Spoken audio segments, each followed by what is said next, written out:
Oh, yang waktu itu ada Jibril pakainya putih banget, Betul, rambutnya hitam banget gitu ya. betul, Datang ke Nabi. betul. Oke, Kan oke. kemudian bertanya tuh, Ahlan wa sahlan Ustadz Kemal. ahlan marhaban Sayyidil Alhamdulillah. Ustadz. Terima kasih telah memenuhi undangan kita untuk datang lagi ke sini ya. Dan Nah, insya Allah kita di sini ada beberapa pertanyaan Ustadz yang dengan senang hati insya langsung aja to Allah. the point aja. Taib. Yang pertama, kalau kita ingin belajar Islam itu belajarnya dari mana Ustadz? Taib. Bismillah, alhamdulillah, wassalatu wassalamu ala rasulillah wa alihi wa sahbihi man wala. Kalau kita ditanya, terutama dalam era sekarang banyak sekali yang hijrah, yang artinya mereka itu ingin sekali mempelajari agama Islam. Dari mana sih harus belajar agama Islam itu? Ya kita sederhana aja, misalnya kita ke masjid-masjid, ya kan, kemudian ke beberapa kajian online mungkin ya, atau di media sosial, itu banyak sekali tentang kajian Islam, betul kan ya gitu ya. Betul. Dan ini sesuatu yang harus kita syukuri juga, bahwa kesadaran dalam mempelajari dan menjalankan agama Islam sudah semakin meningkat.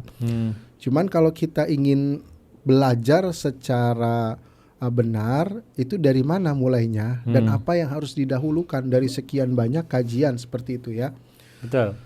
Sebenarnya ini kembali kepada hadis Jibril, yang mana di situ Rasulullah Shallallahu Alaihi Wasallam ditanya tentang beberapa hal. Yeah. Kemudian pada akhir hadis itu Rasulullah bertanya kepada Sayyidina Umar yang meriwayatkan hadis, siapa yang datang dan bertanya kepada Rasulullah? Kemudian Sayyidina Umar menyatakan Allahu wa rasuluhu a'lam, hanya Allah dan Rasulnya yang tahu gitu kan. Oh, yang waktu itu ada Jibril pakainya putih banget, Betul, rambutnya hitam banget gitu ya. betul, Datang ke Nabi. betul. Oke, Kan oke. kemudian bertanya tuh. Ya, benar-benar. Dan Sayyidina Umar sampai, dan seluruh sahabat yang lagi di pengajian itu merasa heran-heran gitu. Mulai daripada gesturnya, kemudian pakaiannya, kemudian juga bertanyanya, itu kan membuat atensi para sahabat benar-benar fokus ya, seakan-akan ada hal penting, ya kan, yang ingin disampaikan. Nah di situ kan Rasulullah dalam hadis itu ditanya beberapa hal, kemudian Sayyidina Umar merasa sangat-sangat bingung. Kemudian kata Rasulullah bertanya, atadri manis sa'il ya Umar? Kemudian Sayyidina Umar menjawab, Allah wa rasuluhu a'lam, hanya Allah dan Rasulnya yang tahu. Kemudian Rasulullah menjelaskan, fa innahu Jibril, yang tadi datang adalah malaikat Jibril menyamar jadi manusia. Kemudian atakum yu'allimukum dinakum, sengaja datang kepada kalian untuk apa? Yu'allimukum dinakum, untuk mengajari agama kalian. Maka kata para ulama, Al-Imam Ibnu Hajar Al-Haythami, kemudian Al-Imam Al-Manawi dalam syarahnya terhadap hadis ini, bahwa majmu'u hadhihi al-as'ilah, atau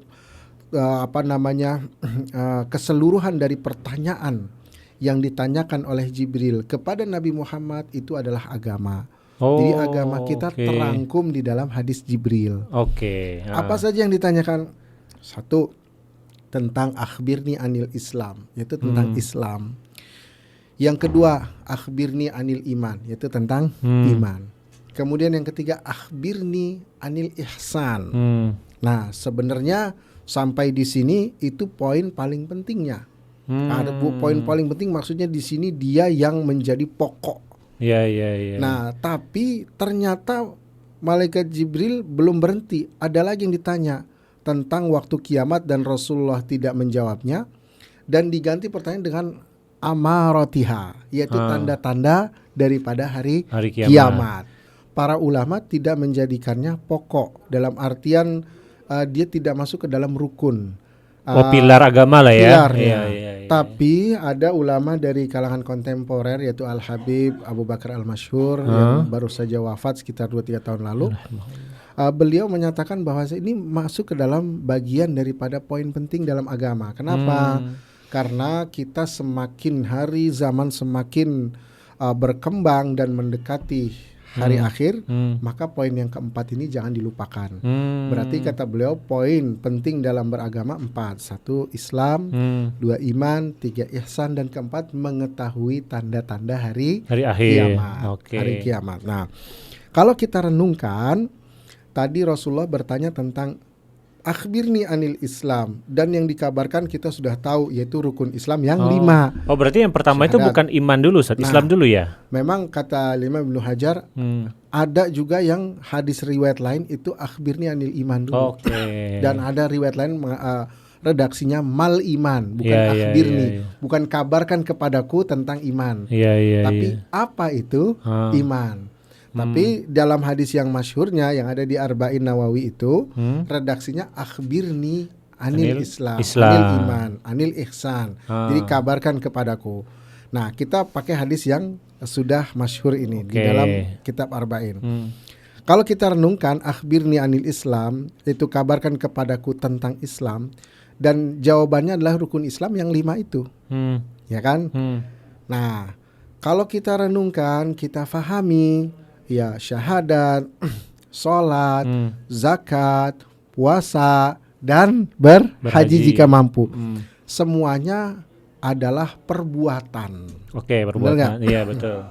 Berarti ketika Rasulullah ditanya tentang Islam, Rasulullah menjelaskan Islam itu ibarat perbuatan seseorang.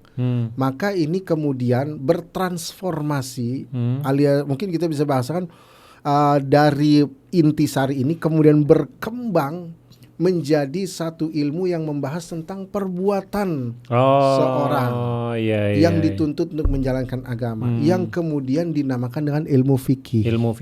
Oke. Berarti pembelajaran pertama itu ya setelah mengetahui yang 3 tadi, maka detail berikutnya itu harus belajar fikih. Ya, fikih. Kemudian nanti akan kita bahas lebih detail. Yang kedua, kalau kita tentang iman, beriman kepada Allah, Rasul, dan yang 6 itu. Sekarang saya mau tanya, apa yang dimaksud dengan iman? Apa sih definisi iman itu? Rasulullah menjelaskan iman itu dengan menjelaskan muta'allaqnya. Muta'allaq itu maksudnya adalah dengan menjelaskan apa yang harus diimani. Jadi ketika ditanya sama Jibril, akhbirni anil iman, Rasulullah tidak menjelaskan secara substansinya, tapi menjelaskan secara hal yang harus diimani. Jadi seakan-akan hal yang harus diimani adalah Allah, Rasul, kitab. Betul.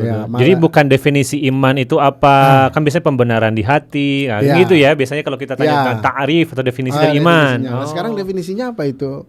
Definisi iman. Definisi iman adalah tadi yang disebutkan at-tasdiqu bil qalb, membenarkan di dalam hati. Kenapa harus dalam hati? Karena di dalam ucapan seandainya ada orang yang membenarkan Allah, Rasul, dan yang 6 itu dalam ucapan tapi tidak dalam hati, maka statusnya tidak ada iman. Dia kan hanya di mulut. Maka harus ada di dalam hati. Nah, kemudian ada para ulama mendefinisikan dia menyatakan dalam lisan dan mengamalkan dengan anggota badan. Nah, cuman pendapat yang jumhur, yang mayoritas, yang unggul, bahwa hakikat iman itu adalah dia membenarkan di dalam hati saja. Adapun mengamalkan dan mengucapkan itu buah daripada dia membenarkan di dalam hati. Tapi yang ditanya waktu itu adalah mal iman bukan definisi, tapi apa yang diimani. Harus diimani. Nah, berarti definisi kita udah dapat ya? Udah dapat. Berarti yang namanya iman itu adalah membenarkan di dalam hati. Membenarkan apa? Membenarkan tentang Allah. Apa yang dibenarkan tentang Allah? Wujuduhu wa sifatuhu. Berarti wujudnya Allah dan sifat-sifatnya Allah. Benar kan ya? Iya, betul. Kemudian Rasulnya. Wah, ya kan, Rasulnya ini apa? Maksud kita mengimani bahwasannya mereka benar telah diutus oleh Allah. Rasul ngabarin tentang apa? Tentang malaikat, kitab, dan hari kiamat, qada dan qadar. Berarti iman itu kaitannya sama keyakinan. Nah, kemudian iman ini ya berubah dan berkembang. Maksud berubah di sini maksud berkembang pembahasannya ya, bukan iman ya. Pembahasannya berkembang dibukukan ke dalam satu buku dan dinamakan ilmu akidah. Atau ilmu kalam. Atau ilmu tauhid. Sama tuh ya? Sama. Berarti yang pertama tadi ilmu fikih. Yang kedua ilmu tauhid. Tauhid atau akidah. Dan yang ketiga kita lihat Rasulullah ditanya, akhbirni anil ihsan. Kabarkan kepadaku tentang ihsan. Yaitu anta'budallaha ka'annaka tarah, engkau menyembah Allah seakan-akan tarahu. Tarahu ini asal kata dari ru'yah. Ru'yah itu adalah melihat dengan mata. Ini namanya ru'yah, makanya ada istilah ru'yatul hilal. Melihat dengan mata gitu ya. Mata kita. Kan Rasulullah bilang, engkau menyembah Allah seakan-akan engkau melihat dengan mata kepala. Ada kata ka'annaka. Berarti ini hubungannya sebenarnya dengan syu'ur wa dzauq, dengan rasa, dengan hati gitu ya. Hati. Makanya Rasulullah tadi pakai ka'annaka, bukan anta'budallah wa anta tarahu. Enggak. Tapi ka'annaka tarahu. Jadi engkau merasa benar-benar istihdor Allah itu ada. Ya kan? Berarti ini hubungannya sama dzauq, sama rasa. Ya kalau bahasa lain makom ya. Fa in lam takun tarah fa innahu yaraka. Nah, kalau kita nggak bisa ngerasa begitu, maka fa'lam fa innahu. Itu jawabnya fa'lam annahu yarak. Jadi ketahui saja bahwa Allah itu Maha melihat. Jadi artinya kalau kita nggak bisa ke tingkatan yang tadi, paling nggak kita punya pengetahuan bahwa Allah itu melihat kita. Iya. Tapi kan untuk sampai ke pengetahuan itu tetap harus belajar ya. Karena makanya beribadah kalau kita apalagi kan kadang ibadah itu karena sifatnya ritual dan kebiasaan. Kadang hati itu ya sebagai manusia biasa gitu kan. Boleh jadi hati itu atau seringkali hati itu enggak ada di dalam ibadah gitu kan. Nah, sehingga kita harus belajar ya bagaimana menghadirkan hati itu seolah-olah kita melihat Allah. Nah, itu gimana? Makanya sebelum kita ke sana kita lihat dulu. Berarti yang namanya ihsan kaitannya sama dzauq atau rasa. Kita hadir di hadapan Allah Subhanahu wa taala, oke? Nah, untuk menimbulkan rasa itu ya kan bagaimana caranya? Maka dibutuhkan namanya pembahasan baru. Bagaimana cara menumbuhkan ihsan? Para ulama membahas dari ayat Al-Quran yang lain, dari hadis. Harus ada yang namanya zuhud, harus ada yang namanya waro, harus ada yang namanya taubat yang paling pertama. Itu kan taubat dulu, istighfar, zuhud, waro. Jadi pengetahuan ini dulu dibangun apa itu zuhud waro, dan kemudian harus tahu dulu hal-hal yang mencederai itu. Riya, ya kan, ujub, takabur. Dan ini semua pembahasan yang berkaitan, yang ujung adalah dzauq bahwasannya Allah itu ada. Ini dinamakan kemudian oleh para ulama dengan ilmu tasawuf, atau ilmu akhlak, atau ilmu tazkiyatun nafs. Jadi tasawuf itu tasawuf itu artinya melatih hati gitu ya. Melatih hati.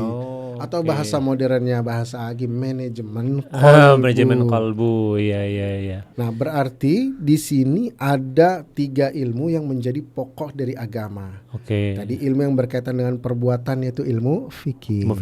Yang kedua yang berkaitan dengan keyakinan yaitu ilmu akidah. Dan yang ketiga berkaitan dengan bahasa Arabnya sulukiyat atau akhlak. Karena kalau mempelajari ini kelak akhlaknya akan bagus. Dan itu tujuan dari Islam. Apa itu? Yaitu ilmu tasawuf.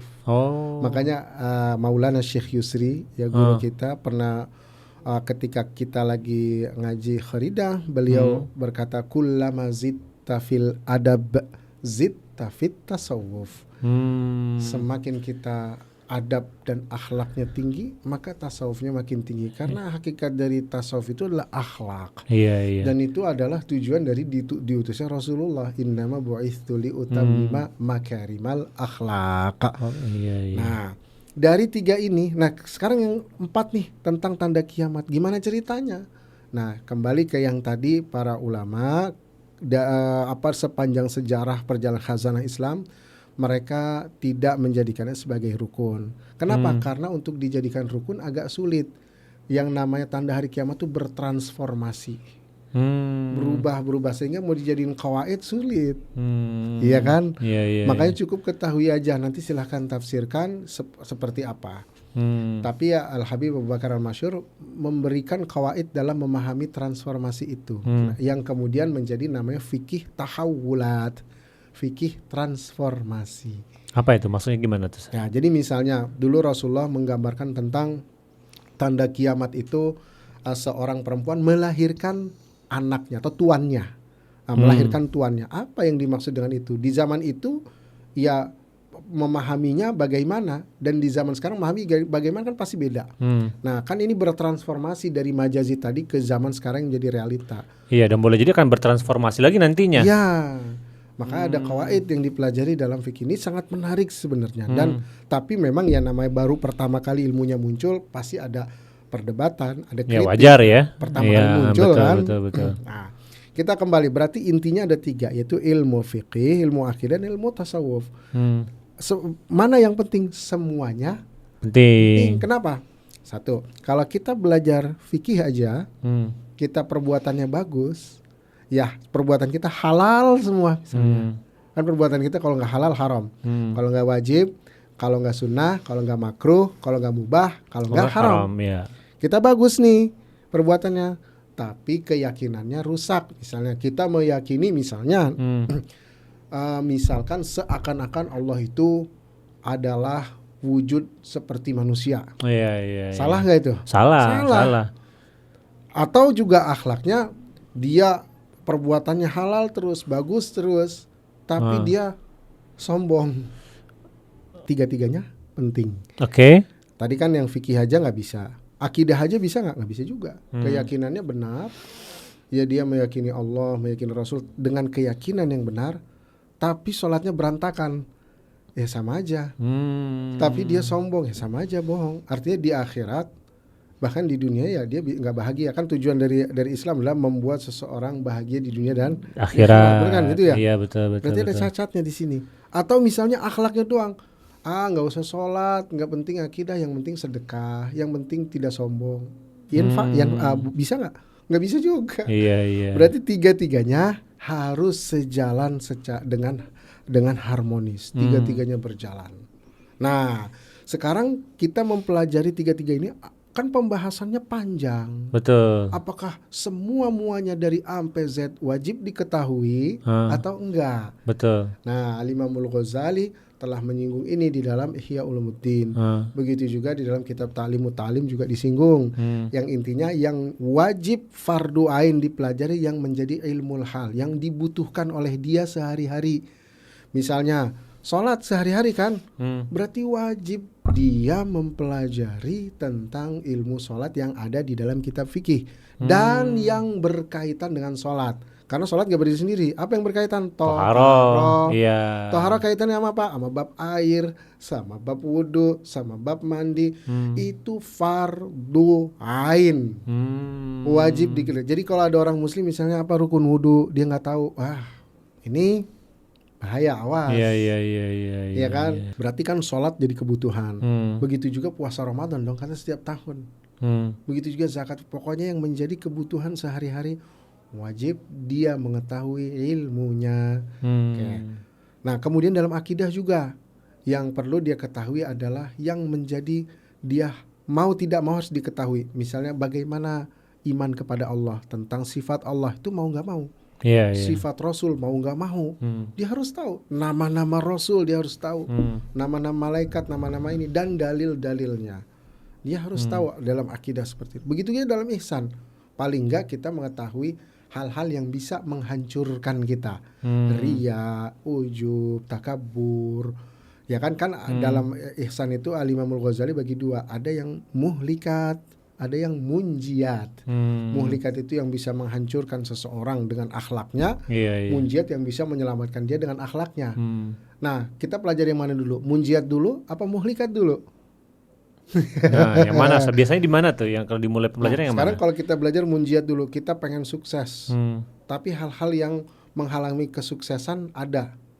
Bisa nggak sukses? Makanya ada kaidah darul mafasid muqaddamun ala jalbil maslahah. Jadi yang mafsadat, yang buruk ditolak dulu, baru kita ambil kebaikan.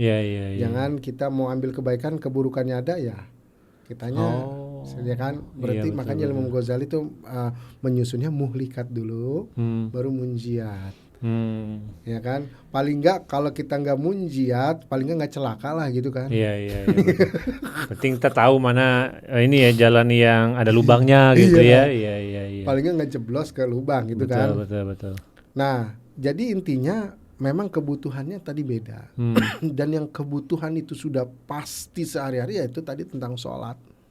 Dan yang berkaitan dengannya itu udah sehari-hari. Maka bahaya juga kalau kita nggak tahu tentang najis, nggak tahu tentang istinja. Kenapa? Dulu Rasulullah pernah melewati kuburan. Kata Rasulullah, ini 2 orang diazab. Kemudian Rasulullah berkata itu kepada sahabatnya. Kemudian Rasulullah bersabda, wa ma yu'adzabani fi kabirah. 2 orang ini yang di kuburan diazabnya bukan karena dosa besar, tapi dosa kecil. Nah, sahabat kan penasaran apa itu dosa kecilnya. Yang satu karena yamshi bin namimah. Dia agak suka namimah, adu domba ya. Walaupun adu dombanya nggak secara langsung, cuma nukilin berita. Waduh. Ya kan? Zaman sekarang jangan-jangan kita mudah-mudahan enggak. Iya, selamat lah ya dari sana. Karena kayaknya zaman sekarang tuh jempol ini jauh lebih bahaya ini ya daripada ngomong langsung gitu kan. Karena namimahnya pakai jempol. Share gitu ya. Iya. Terus yang kedua, ternyata yang takjub karena dia tidak beristinja dengan baik. Kenapa dia tidak beristinja dengan baik kemudian bisa diazab di kubur? Karena ketika istinjanya nggak bagus, dia bawa najis. Kalau bawa najis, pas dia sholat dia ada najis, maka sholatnya tidak sah. Ternyata dosa kecil. Ternyata kalau orang nggak mengetahui tentang najis, itu juga bisa berbahaya kelak di kehidupan selanjutnya. Ya kan? Iya. Maka harus tahu dulu najis itu bagaimana, yang dimaafkan apa. Kalau kita najis perlu tahu, begitu juga kita perlu tahu wudu yang benar gimana. Kebersihan ya. Kebersihan. Kemudian mandi yang benar, mandi wajib yang benar gimana. Ini mandi wajib tapi rambutnya nggak dibasahin gitu misalkan kan. Iya. Nah, dari sini timbul lagi pertanyaan, tapi kan dalam hal taruhlah fikih, taruhlah akidah, khususnya 2 ilmu ini kan ada ikhtilaf. Iya, kalau fikih mungkin bisa dijawab dengan mudah ya. Karena kita di Indonesia, Asia Tenggara kebanyakan Syafi'iyah ya, mazhab Syafi'i. Nah, tapi kalau akidah ini bagaimana Ustaz? Nah, kalau akidah yang jelas kita perlu bersikap dengan bagus seperti Syekh Al-Buti rahimahullah di dalam kitabnya Al-Madzahibut Tauhidiyah ketika memaparkan banyak mazhab tauhid. Beliau menyatakan yang saya sebutkan semuanya adalah muslim. Mereka tidak keluar daripada Islam. Kalau saya katakan mereka itu bukan Islam, maka saya nggak bisa mengungkapkan al-firaqul islamiyah, sekte Islam. Ya kan mereka udah bukan muslim. Kenapa saya bilang sekte Islam? Berarti nggak bisa lagi. Apa yang disebutkan? Ada Mu'tazilah, ada Khawarij, kemudian ada Syiah yang sebagiannya, kemudian ada lagi Murji'ah kan disebutkan tuh. Kata Syekh Al-Buti, mereka masih dalam koridor Islam. Nah, kemudian kenapa dia dalam koridor Islam? Pokoknya selama tidak menabrak pokok dari akidah Islam. Pokoknya apa yang dijelaskan dalam hadis tadi. Selama masih ada iman billah wa malaikatihi wa kutubihi wa rusulihi wal yaumil bil qadar qada khairihi wa syarri. Nah, dia masih tergolong dalam koridor agama Islam. Apapun cara pandangnya, Ustaz. Selama dia masih mengakui hal itu. Ini dalam ungkapan lain al-ma'lum minad-din bid-darurah, yang diketahui oleh semua orang muslim, baik ulamanya, baik awamnya, itu tidak diingkari. Maka dia masih aman. Islam. Nah, Syekh Al-Buti menjelaskan ada hadis yang menyatakan fima ma'nahu man mata walam yusyrik billahi syahida walam yusyrik billahi syai'an dakhalal jannah. Kemudian ada hadis yang man qala la ilaha illallah muhammadur rasul dakhalal jannah. Jadi kata Syekh Al-Buti, intisari dari masuk surga, selamat di akhirat dalam akidah, yang penting dia tidak musyrik kepada Allah. Syiriknya jelas syirik yang jali, bukan syirik yang khafi. Kalau syirik khafi, ria juga masuk syirik khafi. Iya, betul. Artinya dia kalau syirik khafi ya dia masuk neraka juga, tapi kan tidak abadan gitu. Iya. Ya intinya di situ mereka masih selamat, walaupun nanti tidak ada selamatnya tidak langsung gitu. Misalkan berarti ada ijtihad yang salah. Ya, tetap tidak boleh gitu ya, Mu'tazilah dibilang kita katakan mereka masih muslim, Begitu juga dengan Khawarij, masih muslim. Iya. Termasuk ini Ustaz, waktu itu kita pernah saya pernah lewat beberapa tempat tuh ada spanduk. Tulisannya itu Syiah bukan Islam. Nah, kalau Syiah bukan Islam, nah ini kita harus pilah dan pilih dulu. Karena dia banyak golongan juga ya. Banyak golongan. Iya. Nah, Syiah itu ada banyak golongan. Nah, kalau model Syiahnya dia hanya meyakini bahwa yang paling berhak jadi khalifah adalah Sayyidina Ali. Nah, ini seperti mazhab Zaidiyah, itu dia masih muslim. Tapi kalau yang sudah meyakini misalnya wahyu salah turun atau Sayyidah Aisyah itu diyakini berzina, dia meyakininya begitu. Ada gitu ya yang meyakini gitu ya? Ada aja. Makanya Syekh Al-Buti nulis kitab tentang Sayyidah Aisyah. Nah, maka di sini dia sudah keluar dari Islam. Kenapa? Karena Al-Quran telah menyatakan bahwa Sayyidah Aisyah tidak bersalah. Dalam kisah surat Nur, innal ladzina ja'u bil ifki. Betul. Al-Quran telah menyatakan itu. Nah, andai kata ada Syiah secara hatinya dia menyatakan bahwa nauzubillah Sayyidah Aisyah berbuat begitu, dia hatinya bilang begitu, tapi lisannya dia jaga. Kita bermuamalah dengan dia sebagai muslim. Urusan hati dia sama Allah. Oke. Yang penting dia nggak menyatakan itu dalam secara lisan. Ya, kalau dia menyatakan secara lisan ya statusnya berarti sudah keluar. Nah, jadi intinya dalam ilmu akidah memang juga ada perbedaan, tapi perbedaannya itu intinya pada cabang permasalahan. Kecuali yang benar-benar sudah keluar. Iya. Nah, sudah keluar seperti Ahmadiyah itu udah bukan muslim. Iya. Ya kan? Begitu. Ustaz Kemal, jadi udah mulai jelas ya bahwa 3 tadi ya, ilmu akidah dulu, fikih, lalu ilmu akhlak. Ya. Nah, baik. Ya, terima kasih Ustaz. Sama-sama. Ya, insyaallah kita ketemu lagi nanti untuk bahas masalah lainnya ya. Jazakumullah. Assalamualaikum warahmatullahi wabarakatuh. Waalaikumsalam warahmatullahi wabarakatuh.